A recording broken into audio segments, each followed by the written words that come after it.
Bonjour et bienvenue dans ce nouveau numéro de 10 minutes pour convaincre, discussion d'entrepreneuriat ethnique dans les volets socio-économiques et ethnoculturels de l'économie de communauté qui est notre modèle de travail.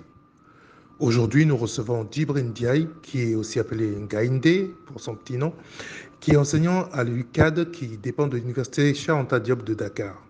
Il exerce également le métier de consultant à temps partiel. Il nous parle aujourd'hui et nous donne des conseils et astuces d'immigration tant au Sénégal qu'au Canada lors d'une entrevue d'information qu'on a eue de manière informelle, lui et moi. Donc, mon conseil, c'est de venir à Dakar avec des économies, de quoi tenir au moins une année. Et pendant cette année, maintenant, tu peux chercher et commencer à donner des cours. Moi, la chance que j'avais, à la différence, c'est que moi, j'ai ma famille ici. Donc, moi, je suis arrivé de Montréal. Je ne connaissais pas le Sénégal, je ne connaissais pas Dakar. Mais j'avais déjà un certain nombre de dépenses, entre guillemets, que je n'avais pas à faire parce que je logeais au sein de la famille. Et c'est de là que je donnais mes cours. Et puis voilà. Donc ça, c'est un point important. Je dois dire ça parce que, voilà, comme ça t'aide à mieux te préparer, quoi, à mieux comprendre le système. Maintenant, évidemment, quand tu enseignes ici, les horaires, comment dire, on te paye, il y a des mois, ça saute, il y a des mois, il y a des retards. Euh, donc, il y a des mois, ça rentre, il y a des mois, ça rentre pas parce qu'on a oublié quelque chose, donc il faut retourner à la banque. Donc ça peut te jouer des tours si tu comptes sur ça pour pouvoir t'installer. Parce que c'est pas juste le métier de prof dans le privé ici, c'est que de manière générale même, malheureusement, c'est les tares de nos pays en voie de développement, c'est que les choses sont jamais réglo à 100%, quoi. C'est pour ça que donc je dis, le mieux pour toi, c'est de venir en t'assurant que tu as de quoi pouvoir tenir pendant au moins une année. Comme ça, pendant l'année que tu es ici, tu as moins de maux de tête et tu peux tester différentes combinaisons, que ce soit des cours, etc. Et qu'est-ce que je peux dire encore? Ouais, donc il y a ça. Donc vraiment, ouais, c'est de vraiment, moi je te dirais, c'est de venir avec un projet, c'est de venir avec des sous, ou de venir avec des sponsors, des partenaires, etc. Et si tu viens ici pour t'installer, le mieux, c'est vraiment de démarrer quelque chose. Même si c'est toi-même ouvrir une école ici. Voilà, toi-même ouvrir une école euh, ou un collège, je ne sais pas, mais c'est de plutôt aborder les choses de manière entrepreneuriale plutôt que de venir sur le terrain en tant que prof. Sinon, ça va être compliqué si tu n'as pas quelque chose, something to fall back on. Donc, je peux te donner un contact de là où j'enseigne. J'enseigne toujours, mais je ne fais pas que ça. Je suis consultant aussi, et puis je suis en train de démarrer mes autres activités aussi. Et je garde l'enseignement parce que je garde l'enseignement parce que ça me passionne.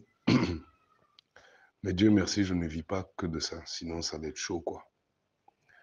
Donc, pour moi, pour ce que je vois, quelqu'un qui vient et qui dit et qui propose de donner des cours en entrepreneuriat, c'est risqué. C'est risqué parce que il y a plein de gens qui font ça. Plein de gens qui font ça. Donc, par contre, ce que tu peux faire du point de vue entrepreneuriat, c'est que, en fait, tu peux combiner. Tu peux effectivement, il y a au moins des écoles comme là où moi j'enseigne, ISM, l'Institut supérieur de management. Il y en a, si je ne me trompe pas, à peu près 200 au Sénégal. Certaines sont homologuées, donc officielles, d'autres ne le sont pas, parce que quelquefois, ce que tu as, c'est que tu as quelqu'un qui loue un immeuble, il met une grande pancarte, et puis il met un nom éloquent, genre institut de ceci, centre de cela, etc. Mais en fait, c'est quelqu'un qui compte sur le nombre d'inscriptions qui est là pour lui-même boucler ses fins de mois, quoi. Donc, tu peux combiner différentes approches, mais la clé, c'est vraiment de venir avec déjà un coussin financier qui te fait tenir au moins une année pour ne pas avoir de mauvaises surprises. Euh, Maintenant, si c'est... Voilà, donc la combinaison, c'est que tu peux par contre effectivement prévoir de donner des cours, avoir ton coussin financier pour ne pas avoir trop de maux de tête. Mais tu peux aussi en parallèle faire des formations. Euh, euh, Pardon, j'ai un peu KO aujourd'hui là, mais faire des formations en entreprise. Et là, c'est une autre paire de manches. Donc, tu viendrais et puis tu serais toujours donc dans l'enseignement et la formation. C'est deux choses différentes mais proches. Et ça peut être une combinaison intéressante, quoi. Donc et moi, je fais ça depuis 2014. Les premières années, c'était assez compliqué parce que, comme je te disais tout à l'heure, pour des raisons pratiques, il y avait des retards de paiement, les cours étaient confirmés et puis ensuite annulés. Et ça, c'est malheureusement comme ça que le bled au complet fonctionne. Donc, si tu avais la famille ici, un background ici, je dirais, bon, quand tu viens, tu te débrouilles, mais au moins tu sais que tu peux te gérer. Mais si tu viens en tant que migrant, entre guillemets, pour t'installer, à ta place, je ne compterais pas sur trouver du boulot comme prof pour avoir un revenu suffisant pour te gérer. C'est plutôt pense à un projet plus grand, quitte à ouvrir carrément une école ou bien quelque chose comme ça. Et tu viens avec des partenariats déjà ficelés, quoi. Et là, quand tu arrives ici, tu viens en conquérant. Voilà, voilà ce que je voulais dire depuis. Et puis chaque fois, j'y pense, après je prends du temps, etc. Mais je te parle de brother, brother. Voilà ce que je connais du milieu ici. Voilà ce que je connais du terrain, quoi. Donc voilà, laisse-moi un message, dis-moi ce que tu en penses. Et puis on peut réfléchir à une stratégie, une bonne stratégie, et puis voir comment tu peux rejoindre celle qui fait battre ton cœur, et puis ta braguette. Franchement, j'en prends bien soin de toi. Et puis, let me know. Let me know avec ce que je t'ai dit là, si ça a une valeur ajoutée pour toi. On réfléchit à comment bien strategize. Et puis voilà quoi. Bon courage mon frère. On est ensemble. Oui, je comprends bien la situation, je comprends bien les frustrations parce que voilà, nous qui sommes de la diaspora et rentrés au pays, on est tous passés par là, on continue à vivre ça. Même ceux qui sont ici aussi, ils vivent ça. Donc il y a c'est-à-dire il y a des codes, il y a des codes en fait, et c'est pas évident de les décoder. Moi, je suis là depuis quoi? Bientôt 9 ans, et c'est maintenant que je commence à trouver, enfin peut-être depuis un an ou deux que je commence à trouver un équilibre relatif. Donc peut-être, je comprends ce que tu dis quand tu dis, c'est-à-dire culturellement, culturellement, et c'est pas les Sénégalais, c'est que de manière générale, dans cette partie de, que ce soit que tu ailles au Mali, en Sierra Leone, tu vas retrouver la même chose. C'est que culturellement, on ne dit pas non à quelqu'un. Et ça, c'est très important de comprendre parce que si tu comprends le... Moi, c'est quand j'ai commencé à parler Wolof que j'ai commencé à voir que quand tu penses dans nos langues, tu structures différemment les choses. Donc, oui, il y a des salopards. Il y a ceux qui jouent avec les mots, etc. Et puis, mais déjà un repère qui est important à comprendre, c'est que on ne dit pas non par culture. Donc, c'est pour ça que tu vas tout le temps rencontrer des gens, tu vas tout le temps présenter des idées. Ils te diront toujours oui, non, ton idée est top, ton idée c'est la meilleure, etc. Et quand vient le temps de passer à l'action, ça donne rien, quoi. Ça donne rien, et puis ils sont pas plus gênés que ça donne rien. Moi, je sais pas combien j'ai perdu quand je venais d'arriver par rapport à ça. Je travaille sur des scénarios de films et le nombre de personnes qui, producteurs ou pseudo-producteurs, etc. Non, Kainde, vraiment, ton film, là, il faut qu'on fasse. Nan. Après ça, tu appelles, tu textes, tu n'entends plus rien. Donc, un premier point déjà, c'est ça, c'est que tu n'entendras jamais non. Tu entendras des formules détournées ou bien pire, c'est ça qui est grave, tu entendras oui alors qu'en réalité, la personne ne pense pas à ça. Et puis une deuxième chose aussi, c'est que moi, je te dis, hein, si tu es dans une situation critique, rentre à Montréal d'abord. C'est-à-dire en Afrique, tu es chez toi, quel que soit que ce soit Namibie, Congo, Cap-Vert, ce que tu veux. C'est-à-dire, tu es chez toi n'importe où sur le continent. C'est surtout nous qui sommes panafricains. On est chez nous n'importe où sur le continent. C'est vrai que les gens sur place ne nous voient pas nécessairement comme des gens de là-bas, des gens comme étant chez nous. Mais une conscience panafricaine, ça veut dire qu'on n'est pas limité à nos pays d'origine. Ça peut être l'Angola, ça peut être, je ne sais pas, anywhere. Donc, moi, ce que je te dirais, c'est que si tu es dans une situation critique, ne perds pas plus que ça. Garde tes ressources, rentre au Canada. C'est ça la différence avec ceux qui sont ici et qui n'ont aucune option, aucune opportunité. Fais-toi des sous, mets-toi en forme, parce qu'il n'y a rien de pire que vivre sur le continent en ayant ce qu'il faut pour survivre. Ça, c'est... Parce qu'ici, il n'y a pas d'alternative. C'est soit tu es dans la galère, soit tu tiens. Donc, je dirais, même les projets, c'est une chose que de penser les projets en étant à l'étranger. C'est autre chose que de venir sur le terrain, mettre ses projets de côté, s'intégrer, voir le vibe, etc., etc. Et là, maintenant, tu développes un projet à partir de ton vécu, quoi.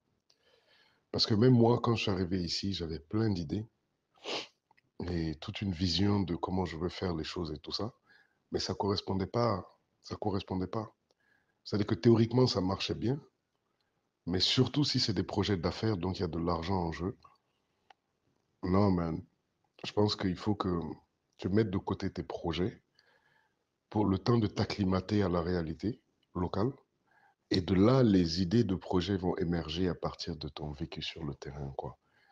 Genre, comment dire, plus simplement, let people tell you what they need. Tu vois, laisse la réalité te dire, voilà ce dont on a besoin, etc. Ça, c'est un deuxième point. Et aussi, une des grandes différences avec quand on vit bon, je dis Occident en général, hein, une des grandes différences, c'est quoi? C'est que nous sommes des pays pauvres. Donc, n'importe qui peut te hustle, il va te hustle. Ça, et je pense même pas que c'est une réflexion poussée du genre, oui, lui, il est de la diaspora, non, c'est-à-dire que tu sois de la diaspora ou bien sur le terrain, etc. N'importe qui peut te hustle, il va te hustle. Genre ça, et encore, c'est plus facile même de te hustle si toi, tu te présentes comme son frère et que tu dis, oui, mon frère, viens, etc. Il va te hustle. Mais ça, tu entends des histoires comme ça, des Indiens qui sont rentrés en Inde. Tu entends ça partout, quoi. Dans tous nos pays pauvres, là, c'est-à-dire c'est la faim qui fait ça. C'est la galère qui fait ça. Les gens ne voient plus long terme. Ils ne voient pas. C'est-à-dire, chaque jour, tu te fâches avec des gens parce que il y en a qui vont essayer de te doubler sur le champ, même des collègues de travail, parce qu'eux, ils voient le 5000 qu'il peut avoir là sur place avec toi. Ils ne voient pas le capital confiance que tu dois bâtir avec lui. Et puis il gagnera plus tard. J'étais allé au Ghana avec mon frère. On avait une amie de Montréal, une Indienne, qui habite à NDG, Notre-Dame de Grâce, justement, et qui est venue au Ghana avec tout un projet. Elle a bien monté son truc et tout ça. Donc, sur papier, ça marchait, mais ce qu'elle n'a pas vu venir, c'est que les gars étaient en train de nettoyer, mais à l'eau de Javel, les caisses de la compagnie, quoi. Ils ont maquillé les chiffres, ils ont nettoyé bien comme il fallait les caisses de la compagnie. Et elle s'est retrouvée quasiment en faillite, elle a dû rentrer à Montréal. Maintenant, comme c'est une guerrière aussi, elle est revenue avec un autre projet. Elle avait encore, elle avait l'expérience du Ghana. Et, she's making that dough. She's making that dough. Donc, c'est-à-dire, l'idée qu'on a de quand on rentre au pays, l'Afrique c'est la terre de tous les potentiels. C'est vrai qu'il y a du potentiel, ça tu l'as vu de tes propres yeux. Mais c'est du potentiel accessible à ceux qui arrivent à faire des coudes et à se battre à l'africaine, quoi. Parce qu'il y en a qui y arrivent. Il y en a qui y arrivent. Donc moi je te dis vraiment, ne te décourage pas, ne généralise pas. Nous tous qui venons de la diaspora, quand on rentre au pays, on est tous passés par là. Tous passés par là. Et c'est le prix à payer de la reconversion. Donc, que ce soit au Gabon, que ce soit au Bénin, etc. Moi, j'étais à Cotonou il n'y a pas longtemps pour le travail, mais il suffisait que je demande un renseignement dans la rue à quelqu'un, automatiquement, il sortait son téléphone. Est-ce que je peux avoir ton numéro? Est-ce que machin? Je dis, voilà, le gars, je demande juste un renseignement, mais tout de suite, il essaie de voir comment il peut me hustle et avoir quelque chose de moi, quoi. Parfois, c'est même pas méchamment, mais c'est le réflexe, quoi. Tu causes avec quelqu'un à peine 2 3 minutes et puis il te connaît, il n'a même pas retenu ton prénom, il veut juste ton numéro pour voir après comment il peut te hustle. Donc, pour parler plus pratique, si tu es dans une situation critique, parce qu'on passe tous par là, même moi au moment où je te parle, là, c'est un peu serré sur moi, mais bon, c'est la life, quoi. Moi, je te dis, retourne là où c'est safe d'abord. Sauve ta poche, sauve ta vie. Et il te faut un coussin financier. Il te faut un coussin financier. L'avantage, c'est que quand tu convertis le dollar en CFA, tu peux te gérer. C'est-à-dire que moi, je pense que si tu arrives à te faire, mettons à Montréal, et puis même Montréal, c'est pas une ville de hustlers. Moi, je suis content d'avoir quitté Montréal. Quand j'ai quitté Montréal, moi, je suis allé à New York d'abord. Moi, je suis venu de New York à Dakar. Je ne suis pas venu de Montréal. Et rien que mon passage à New York, quand je revenais à Montréal, les gens me disaient, mais yo, where you from? Where you from? You got that attitude. Et je disais, non, je suis d'ici. C'est juste que, voilà, je fonctionne à une vitesse accélérée, quoi. Donc, je pense que si tu reviens, on parle juste de coussins financiers pour vivre. Je ne parle pas de projet. Mais si tu reviens à Dakar ou n'importe où sur le continent, en tout cas dans la zone CFA, avec entre 10 et 15 000 dollars, ça peut te gérer une année. Ça peut te gérer une année. Ça, c'est si tu n'es pas dépensier, si tu n'es pas dans des... C'est pas l'impression que tu me laisses, on parle de hustle. Si tu as entre 10 et 15 000, 10 et 15 000 dollars, c'est une base. C'est vraiment une base. Et ça, c'est sans projet. Ça, c'est juste pour tenir pendant une année. Et maintenant, une option qui s'offre à toi, c'est peut-être d'être un représentant de boîtes qui sont canadiennes ou ailleurs dans le monde et de voir dans quelle mesure tu peux être un franchisee sur place pour représenter la boîte et puis vendre. En fait, je parle beaucoup depuis tout à l'heure. Moi, ce que je te dis, c'est donne-toi toutes les chances possibles pour hustle. Pour hustle. Et là, si tu es en ligne rouge, quitte le continent. Voilà l'opportunité que toi tu as que les gens sur le continent n'ont pas. Retourne à Montréal ou au Québec ou anywhere else. Get that dough, you know. Fais des partenariats, des trucs comme ça. Et là, tu reviens au moins avec une certaine tranquillité d'esprit, quoi. Et un autre point encore. Tout petit additif.